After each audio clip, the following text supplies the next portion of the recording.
Back underway, 45 laps to go in Martinsville. Rusty Wallace now on Jimmy Johnson's back bumper and try to hang with him. And the 12 car gets by Sterling Marlin. He goes about 2 or 3 wide in the corner, takes the spot away. Good move by the Rocket Man. Third place for Ryan Newman. Marty?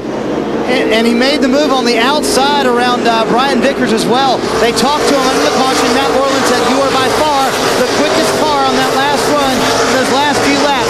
You can still win this race. Get around the 40 car first, then focus on the 2s."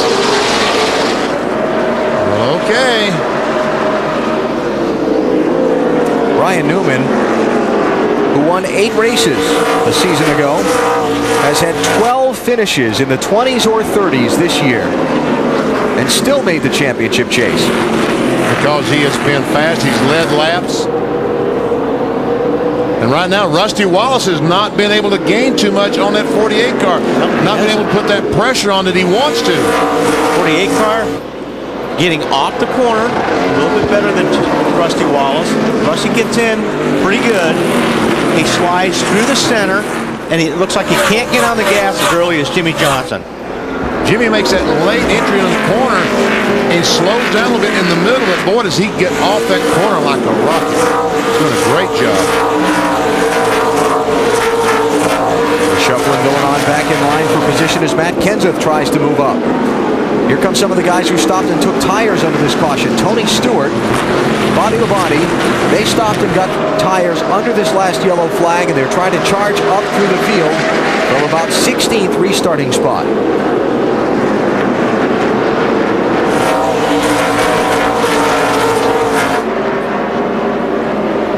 Terry Labonte about to lose another spot to the 19 car, Jeremy Mayfield, and also the 43.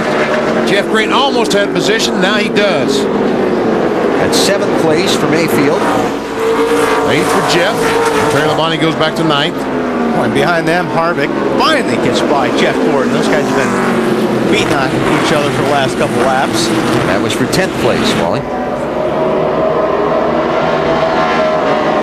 Kurt Busch, by the way, went through Terry Labonte ahead of Mayfield and those guys we saw as well. So Kurt's up to 6th place. Dave? Kevin Harvick has been hoping his car would come back to him on the last pit stop. His car was tight in the middle of the corners, but they didn't make any chassis adjustment because they were pretty sure the set of tires they were putting on would take care of it. But he got shuffled back, and now he's trying to work his way back to the front. Well, I tell you, the 29 car has been quick. I think if he was up there with Rusty and the 48 with Jimmy Johnson, he might be able to run with him, but he's not up there. He's back in his pack, and trying to get through will be the rest of the day job. Behind these guys, you've got Mark Martin trying to pick up a spot from Jeff Burton. That's 12th place. Burton is in the 30, Dave. Every position important for Mark Martin, trying to win the chase for the Nextel Cup. Jeff Burton in front of him used to be his teammate, so he very gingerly talked to his crew about perhaps getting some help getting around his old teammate. Hey, if you could tell Jeff I'm quicker than him and I really need to go. I don't want to use the bumper. You know, I can get him anytime going in, and I don't want to. Trying not to move him out of the way, but to get a pass by talking to spotters. Junior's difficult day continues. A spin in front of him in turn 2, and he's plowed into it. It was Kyle Petty who got sent around in a circle, and Junior hit him. Left rear tires flat on the 8 car. And don't be surprised if Earnhardt just drives out the gate and heads south. Back to Kannapolis and call it a day, right? Boy, that's what it feels like doing. Man, he's got some damage to that car on the left side. By the way, I know how much you love stats like these, Wally. We have now had more cautions in this race today than we have had in any other race this entire Nextel Cup season. Well, it sure feels like it. Marty. Yeah, well, he can just go over the crossover gate, get right on 220 and go south. That's Is that what what I'm you're thinking, saying? yeah. That's a good point. A lot of left front fender damage. You're actually talking about taking it to the garage, and that is now what they will do. They will go to the garage for a second time today.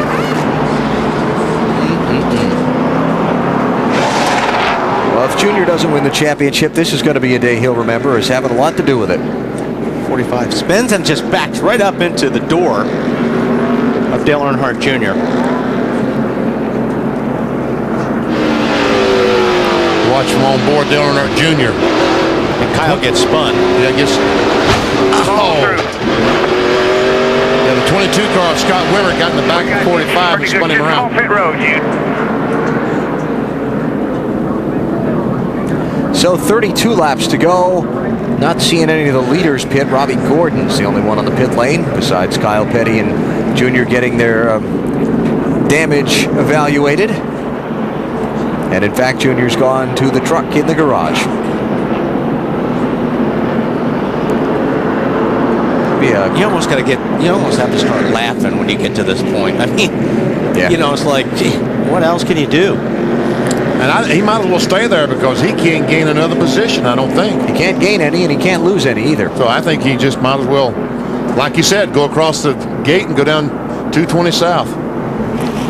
Going to be a tough day for Junior. He was 24 points behind Kurt Busch when the day started in the chase for the Nextel Cup.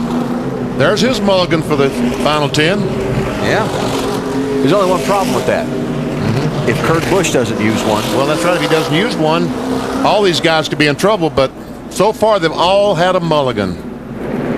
Except Busch and maybe Gordon. Clean it up over in turn number 2. We'll take a break. You're watching NASCAR on NBC. We are going racing with 28 laps to go here in Martinsville. And Jimmy Johnson with Rusty Wallace behind him, trying to take away the victory. And both of them get by the, well, Rusty didn't quite make it. Yeah. He made it finally. Yeah, all right. Now Ryan Newman has made up all that distance, and yeah, that's a guy they need to be worried about. That's right. Matt Moreland keeps telling them, mate, you're as good as anybody on these long runs. The problem for him is that they haven't had any long runs here lately. Yeah, they're not going to really get one now. If you're going to do it, you better do it right now. Yeah, only about 26 laps to go in this 500-lap race. They're not saving the brakes any longer. No. Dale Earnhardt Jr.'s car retired from the race. Officially, just now, accident. It should be plural. Yeah.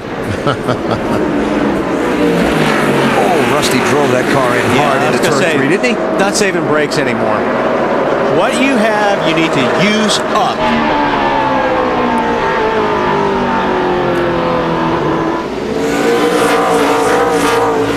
Jimmy Johnson out there knowing that Mr. Martinsville. Oh, got a spin. In traffic, turn 2, Joe Nemechek gets bumped and spun around and clobbered by Elliott Sadler. Elliott Sadler could not see through the smoke. Elliott Sadler, who had just gotten a lucky dog pass and gotten back on the lead lap at the last yellow flag. And now he needs a new radiator. Yeah, a new oil cooler. He's knocking the oil line off. Yep, time to get out. Oh, man. This may be a green-white checker.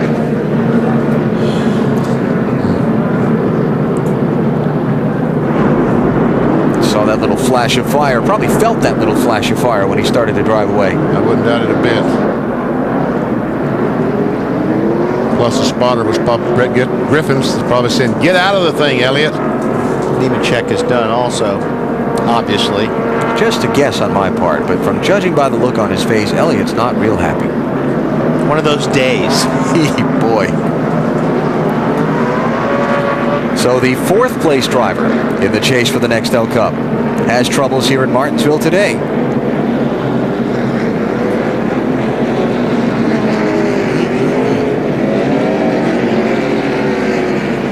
Looks like Joe gets tagged by Labonte.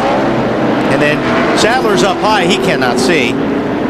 Just clobbers Joe. I mean, look at all that smoke. We see Elliott back there, and there's room, but you can't see what's there. I mean, you're right. He was totally blind. He's lucky he didn't get it on the other side. Joe Nemechek's ride.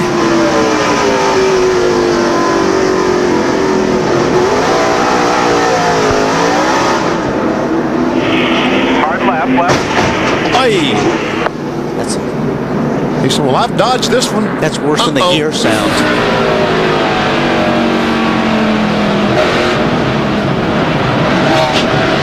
Wow. Keep taking cautious out. No caution. Keep going. Now it's out now. Oh, Carl Edwards has been around about 4 of those today, hasn't he? I'm telling telling you. Keep replaying those wrecks from his onboard camera and getting a very up-close view. See the crew there looking at the car and trying to figure out if they need to try to repair it to get back on the racetrack. And my opinion would be, load her up, boys. Yeah. Not going to happen. That one's done. So pit road is closed. It was open briefly and didn't really have any takers, and so they've closed it because where Elliott's car is at the pit exit. There's Joe's car. And they got a lot of liquid and a lot of debris to clean up over there.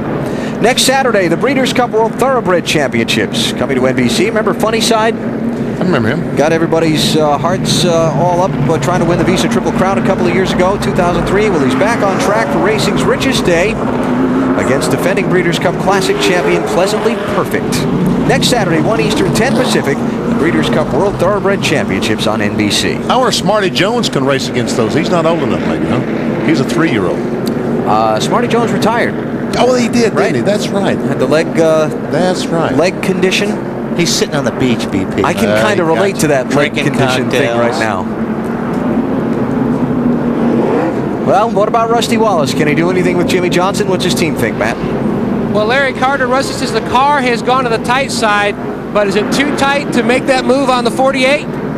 Well, I don't know. We've been pretty consistent all day. It looked like the 48, has kind of been a sleeper today. His car's been real good. Ryan Newman's car is real good right now. He's really stepped up. I'm not sure. We'll just have to see if we get enough laps to try to make a move on him, I guess. Less than 20 to go, standing between Rusty and win number 8 here at Martinsville. All right, they're going to open pit road again this time. Well, I don't think. Terry Labonte has been dropping like a rock. He might come in and get some tires with just 20 laps to go. He might be able to pick up a couple of spots. Nice job by Ryan Newman today, or Larry Carter, Rusty Wallace's crew chief, talking about the speed that Newman is showing here in the late going, but he has been very impressive. Comes Terry. Yep, Terry Labonte on pit road. That's a very good move by he and Jim Long. Yeah, they don't have anything to lose there. How about Tony Stewart? I think Dave wants to talk to us about Tony, who's running 15th. Alan, I know he's got some fans out there who wondered where he went. He was running in the top 10 and then suddenly dropped off the planet. There was a period just about 100 laps ago where his car got extremely tight. They fought that at the beginning of the race. They had it cured one time, but that was the only time during the course of the day. He restarted, actually came in and pitted on lap 450, didn't make any changes, restarted 20th, and has worked his way back up to, as you said, the 15th position. Marty? Well, Dave, a very frustrating day for Elliott Sadler. Frustrating day and a bad way to end it. Yeah, very frustrating day. We just got beat on pitch strategy and got us in the back, and then Robbie just cut down on me and just spun us out, and just can't keep working from the back here at Martinsville. It's hard to do that. It's hard to stay out of trouble 500 laps doing that. It's just a very frustrating day. Have a top 10 capable car and just had to get caught in the back all day. Just the way it goes. Very frustrating. Takes us out of the championship, so our goal is to just try to win as many races as we can for the rest of the year. And just not enough time to get the car fixed to get him back out. They would have to repair a radiator, and just not enough laps to get that done. It'll be the first race this entire season that Elliott Sadler will not have been running at the finish. And it's amazing. We see top speed of 117 miles per hour, and yet the crash is bad enough to put 38 car behind pit wall, the 8 car, and the 0-1 of Nemechek. Hey, remember I was talking about that caution flag thing earlier? Yeah, I'm just going to ask you, how many is that now? Well, this is another new record for caution laps in a race at Martinsville. We've set that one today. Old record was 119. We've just gone to 119, so.